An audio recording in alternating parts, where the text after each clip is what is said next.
வெற்றிவேல் முருகனுக்கு அரஹரோஹரா. ஸ்கந்த புராணத்தில் நம்ம 5வது காண்டம் பார்க்க போகிறோம். இந்த காண்டத்தோட பேர் தேவகாண்டம். இதில் ஃபஸ்ட்டு தேவானை திருமணம், அந்த மாதிரி ஒரு நல்ல மனசுக்கு இனிய. இப்போ யுத்த காண்டத்தில் நம்ம எல்லாம் பயங்கரமான விஷயங்களை பார்த்தோம் இல்லையா? அதெல்லாம் தாண்டி இப்போ மனசுக்கு எதமான நிறைய விஷயங்கள் வரக்கூடிய காண்டங்களில் இருக்குது. உங்களுக்கெல்லாம் கேட்டு நல்ல மனசுக்கு எதமாக இருக்கும்னு நானும் எதிர்பார்க்குறேன். சரி, காண்டத்துக்கு போவோம். ஃபஸ்ட்டு தலைப்பு தேவசேனாபதிக்கும் தேவயானைக்கும் திருமண ஏற்பாடு.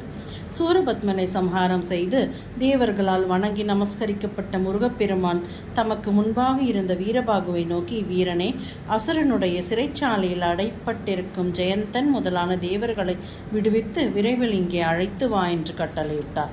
வீரபாகுவும் தேவசேனாபதியின் கட்டளையை சிறமேற்கொண்டு ஜெயந்தன் முதலானோர் சிறைப்பட்டிருக்கும் இடத்தை நோக்கி விரைந்து சென்றான். பிறகு அவர்களை உடனடியாக அழைத்து வந்து முருகரின் முன்னிலையில் நிறுத்தினான். உடனே அத்தேவர்கள் அனைவரும் ஸ்ரீ முருகப்பெருமானை வணங்கி துதித்தார்கள். அப்பொழுது அவர்களை நோக்கி முருகர், நீங்கள் முன் போலவே உங்கள் பதவிகளில் அமர்ந்து ஸ்வர்க போகங்களை அனுபவித்துக் கொண்டு ஆனந்தமாக வாழ்ந்து வாருங்கள் என்று திருவாய் மலர்ந்தருளினார்.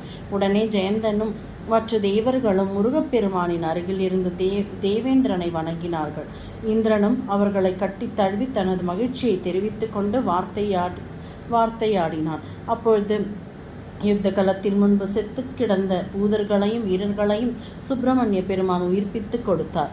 அவர்களும் நித்திரையிலிருந்து கண் விழித்து எழுந்தவர்களைப் போல் உயிர் பெற்று எழுந்து முருகரை வணங்கி நமஸ்கரித்தார்கள். அப்பொழுது ஸ்ரீ சண்முகர் சமுத்திரராஜனை நோக்கி, அசுரர்களின் வாசஸ்தலமாகிய வீரமகேந்திர பட்டினத்தை விரைவில் விழுங்கி விடுவாயாக என்று கட்டளையிட்டார். சமுத்திரராஜனும் அவருடைய கட்டளை உடனடியாக நிறைவேற்றினான். அதன் பிறகு பெருத்த வாத்திய கோஷங்களோடு ஸ்ரீ முருகப்பெருமான் தேவர்கள் புடை சூழ புறப்பட்டு வனப்பு நிறைந்த திருச்செந்தூர் நகரத்தை அடைந்தார். அங்கே தம் மயில் வாகனத்திலிருந்து கீழே இறங்கி திவ்யமான சிம்மாசனத்தில் அமர்ந்து கொண்டார். அதே சமயத்தில் சூரியனும் வாயிலில் விழுந்து அஸ்தமனத்தை அடைந்தான். மறுநாள் சூரியோதயமானவுடன் சகல லோகநாயகரான தம் பிதாவை சண்முக பெருமான் பக்தி பெருக்கோடு வணங்கி துதித்தார். பிறகு அவர் உள்ள பூரிப்புடன் ஏராளமான ஆபரணங்களை தமது திருமேனியில் அழகுற அணிந்து கொண்டு தம் மயில் வாகனத்தில் ஏறி அமர்ந்து கொண்டார். பிறகு ரதத்தில் வீற்றிருக்கும் வீரர்களோடு சேனாதிபதிகளோடும் திருச்செந்தூரிலிருந்து புறப்பட்டு திருப்பரங்குன்றத்தை நோக்கி விரைந்து சென்றார். அவரோடு விஷ்ணு, பிரம்மா முதலான சகல தேவ சிரேஷ்டர்களும் தங்கள் வாகனங்களில் ஏறி அமர்ந்து கொண்டு புறப்பட்டு சென்றார்கள்.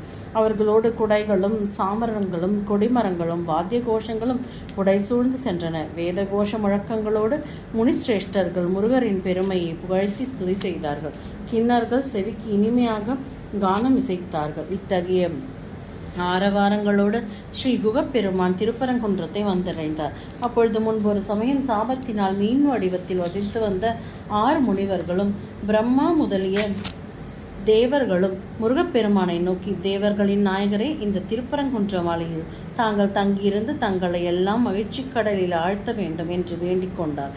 அதன்படியே அந்த மலையில் ஏறிச் சென்ற சண்முகர் தமக்கு முன்னால் நின்றிருந்த விஸ்வகர்மாவை நோக்கி, தேவதச்சனை, என் பொருட்டு ஒரு அழகான நகரத்தை விரைவில் அமைத்து கொண்டு கொடுக்க வேண்டும் என்று கட்டளையிட்டார். அவருடைய ஆங்கையை சிரமேற்கொண்டு விஸ்வகர்மாவும் ஒரு அதி அற்புதமான திவ்ய நகரத்தை விரைவில் நிர்மாணித்து கொடுத்தான்.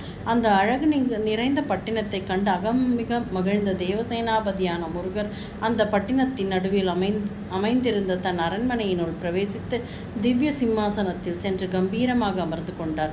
அந்த பட்டினத்து வீதிகளில் பூதகணங்களும் சேனாதிபதிகளும் சிவபாலனின் ஆங்கிப்படி தங்கியிருந்தார்கள். அப்பொழுது முருகருடைய சிம்மாசனத்திற்கு இரு பக்கங்களிலும் தேவர்களும் 6 முனிவர்களும் வணங்கிய நிலையில் காட்சியளித்தார்கள். அப்பொழுது அந்த 6 முனிவர்களுக்கும் ஸ்வரூபானுபவத்தை உபதேசிக்க விரும்பிய அவர் பிரம்மாதி தேவர்களையும் அவர்களையும் இருப்பிடங்களுக்கு செல்லுமாறு பணித்தார். அதன்படியே அவர்களும் அங்கிருந்து புறப்பட்டு சென்றதும் அம்முனிவர்களுக்கு ஸ்வரூபானுபவத்தை உபதேசித்தபடி ஸ்ரீ குகன் அங்கேயே தங்கியிருந்தார். அப்பொழுது தேவேந்திரன் பிரம்மா, விஷ்ணு முதலான தேவர்களை நோக்கி, என்னுடைய புத்திரியை சிவகுமாரனாகிய முருகப்பெருமானுக்கு திருமணம் செய்து வைக்க நான் பெரிதும் விரும்புகிறேன் என்று கூறினான். அதை கேட்ட தேவர்கள் அனைவரும் பெரிதும் மகிழ்ச்சி அடைந்தவர்களாக தங்களது இருப்பிடங்களுக்கு போய் சேர்ந்தார்கள். வெற்றிவேல் முருகனுக்கு அரஹரோஹரா.